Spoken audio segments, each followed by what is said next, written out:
أهلا بكم يا أصدقائي في سلسلة الشطرنج للمتعة. ما زلنا مع بطولة النهائي الكبير، وهي المرحلة الأخيرة من جولة الشطرنج 2020، وشاهدنا التطورات في الفيديوهات السابقة حتى وصلنا لليوم السادس الذي انتهى بتعادل كارلسون وناكامورا، ووصلنا لليوم السابع الذي فاز فيه كارلسون في الدور الأول وتعادل في الثاني، ولحق به ناكامورا في الدور الثالث، بينما الدور الرابع انتهى بالتعادل. واحتكمنا إلى الشطرنج الخاطف الذي فاز فيه ناكامورا في الدور الأول، وكان يكفيه التعادل في الدور الثاني، لكن كارلسون اختطف الفوز ووصلنا إلى نتيجة 3-3. واحتكمنا إلى دور الموت المفاجئ، واختار كارلسون الأسود وله 4 دقائق، لكن التعادل في صالحه، بينما ناكامورا يلعب بالأبيض وله 5 دقائق ولكن لابد من فوزه. والآن هيا نرى هذا الدور المسمى الموت المفاجئ أو أميجادون، فهو دور مشوق للغاية. ناكامورا بالأبيض ويريد الفوز، بينما كارلسون بالأسود وسيان لديه التعادل أو الفوز في دور الموت المفاجئ، وهو آخر دور في هذه البطولة، ولعب 20/8/2020.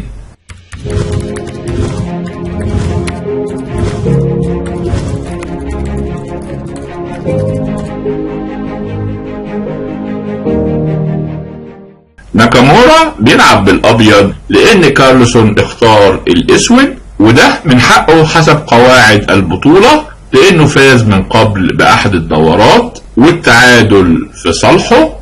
وناكامورا بدأ ب E4 E5 نايت F3 نايت C6 بيشوب B5.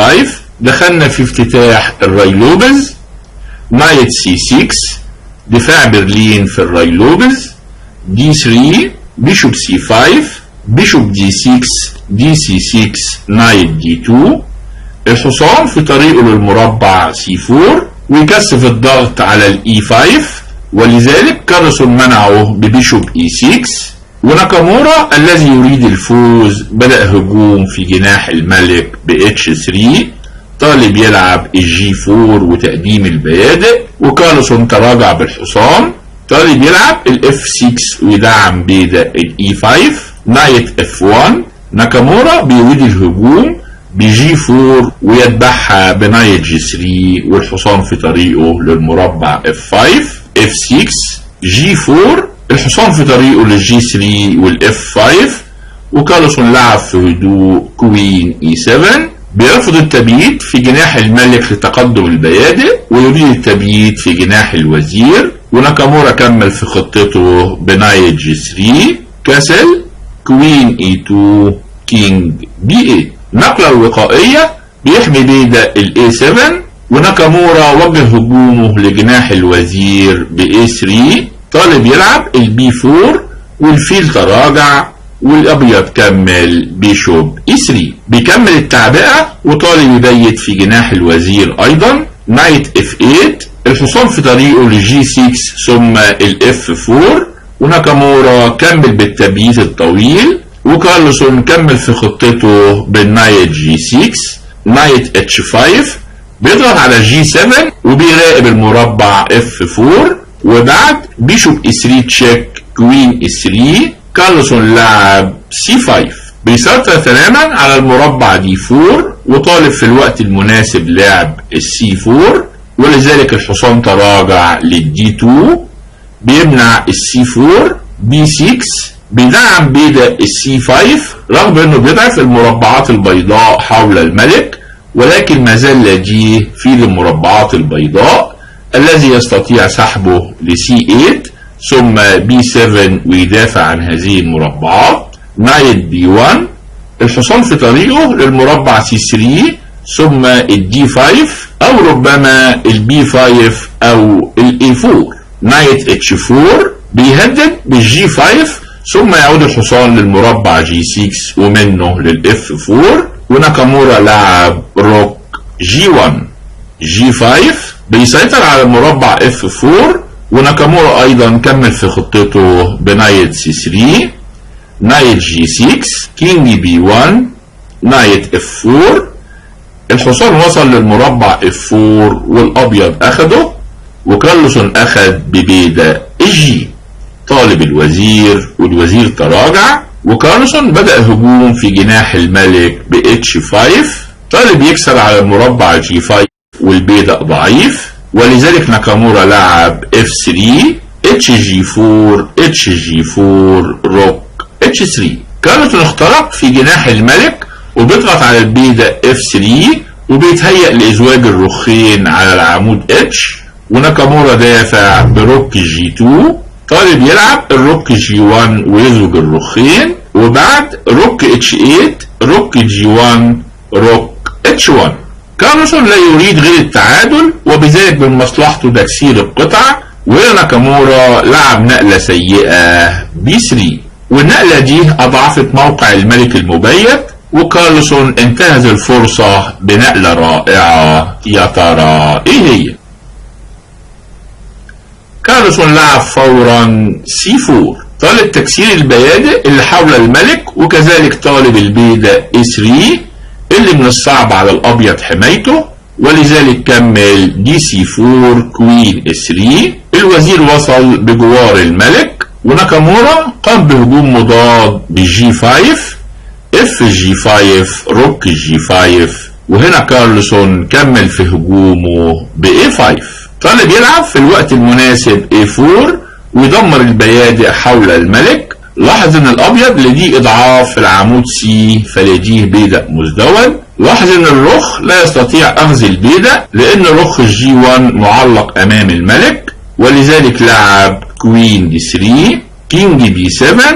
وناكامورا حاول الهجوم بروك جي 7، ولكن كارلسون اضطر للتراجع بعد روك جي 1 تشيك، روك جي 1، روك اتش 7. وناكامورا كمل نايت اي 4.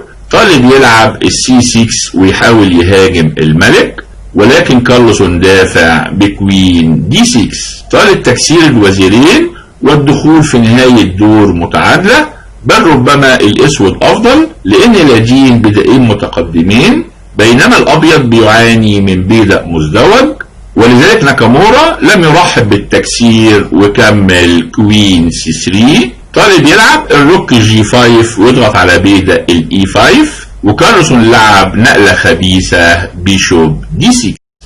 بيصوب على حصان الاي 4 لكن بينصب فخ للابيض، لانه لو كمل بطريقة آلية بروك جي 5 الاسود هيفوز ببيشوب اي 4، بي اي 4، روك اتش 1 تشيك، كينج اي 2. وهنا هيلعب كوين دي 7. طالب بيدق الاي 4 والابيض لابد ان يحميه، وهنا بتجي النقلة الفائزة كوين دي 1. طالب الكوين اي 1 تشيك ميت، والابيض ليس امامه غير الكوين بي 2، لكن هنا الاسود بيأكد فوزه بروك اتش 2. طالب ياخد على السي 2 ويربط الوزير على الملك، ولا يوجد للابيض دفاع لانه حتى لو لعب كينج بي 3 الاسود هيكمل كوين بي 3 تشيك، والملك لازم يتراجع، وهنا الاسود بيعلن فوزه بكوين اي 4. طالب ياخد بالرخ على المربع سي 2، واصبح لديه بدائين سليكين بيؤمنا له الفوز في النهاية، ولذلك البيشوب دي 7 نقلة خبيثة، وناكامورا فطن للفخ وتراجع بالحصان. وكارلسون كمل في هجومه بروك اتش 3 بيصوب على الاف 3 وبيربط الوزير لحمايته، وبعد روك جي 1، كوين اي 7، نايت دي 3. طالب بيدق الاي 5، ووصلنا الى احد المواقف الحرجة في الدور، وكارلسون فاجئ الجميع بنقلة رائعة. يا ترى ايه هي؟ كارلسون لعب ببساطة روك تيكس اف 3. ربما الكثيرين يعتبر ان دي نقلة سيئة لان الابيض لديه الرد بنايت سي 5 تشيك وبيكشف هجوم على الرخ، لكن بعد كوين سي 5، كوين اف 3 الابيض اصبح متفوق بفرق امام بيدق، لكن الاسود لديه النقلة الحاسمة A4 وبيمزق البيادق امام الملك، وكذلك بيهدد بالبيشوب C6 ويضغط على بيدق الE5، والاسود ان لم يفز فهو يضمن التعادل. على اي حال ناكامورا كمل بكوين E5 طالب تكسير الوزيرين، لكن مفاجآت كارلوسون لم تنتهي، وفاجئ الجميع مرة اخرى بنقلة غير متوقعة. يا ترى ايه هي؟ كارلوسون كمل روك تيكس D3، بياخد الحصان وطالب الرخ بكش، لكن بيترك وزيره، وناكامورا مجبر على اخذ الوزير، وبعد روك D1 تشيك كينج B2 بيشوب C6 الملك الاسود في امان، والطرفين لديهما بيدق سالك، لكن بيدق الاسود متقدم، ولذلك ناكامورا لعب E5 F3 كوين D3 وبيمنعه من التقدم، وكارلوسون كمل روك D2 بيأمن البيدق في التقدم، وناكامورا كمل سريعا E5 F2. كارلوسون بيهدد بالبيشوب G1 ويرقي ويفوز E7 نقلة خبيثة. ناكامورا طالب كوين C6 تشيك، وبعد كينج C6 هيرقي الوزير بتشيك، والوزير في النقلة القادمة هيجيء للإف 7 ويمنع البيدق من الترقي، والأبيض بيفوز. ولذلك كارلوسون لعب ببساطة روك E2 وأيضا بيمنع البيدق من الترقي، وبعد كوين E7 كارلوسون تخلص من المشاكل بروك E7 طالب الوزير، والوزير لا يستطيع أخذ الرخ وإلا البيدق يرقي، ولا يوجد غير أخذ البيدق، وكارلوسون بكده ضمن التعادل. فالوزير لا يستطيع التغلب على الرخ والفيل المحاطين للملك، وخاصة ان هيكل بيادقه في موقف سيء. وكارلوسون كمل روك G7، وناكامورا حاول بكوين F4 روك G2 كوين E5 روك G6، وناكامورا لعب مضطرا C3. إذا أراد الفوز فلابد من تقديم البيادق، وبعد روك G2 تشيك كينج C1 روك G4 بيمنع تقدم البيدق لB5 لأنه هيترك بيدق الC4 معلق، ولذلك لعب كوين E6 طالب الرخ وبيحمي البيدق، روك E4 طالب الوزير كوين F7 روك E1 تشيك كينج G2 روك E4 B4 AB4 CB4 B5. بعد هذه النقلة الاسود ضمن تكسير البيادق، لان الابيض لا يستطيع لعب الC5 والا هيسقط بيدق الB4، وبعد CB6 بيشوب B6 كوين D5 تشيك بيشوب C6 وبيحمي الرخ من خلال الوزير، وكذلك طالب الB4. وهنا ايقن ناكامورا انه لا يستطيع الفوز، وبعد بضعة نقلات اضطر ناكامورا للقبول بالتعادل، وبهذا التعادل تم اعلان فوز كارلوسون بالبطولة، وفاز بالجائزة الاولى 140,000 دولار، بينما اكتفى ناكامورا بالمركز الثاني 80,000 دولار، وكل من ليرين وديبوف 40,000 دولار. وإلى اللقاء في أدوار أخرى مشوقة. وإذا أعجبك هذا الفيديو من فضلك سجل إعجابك واشترك في القناة وشارك بتعليقاتك.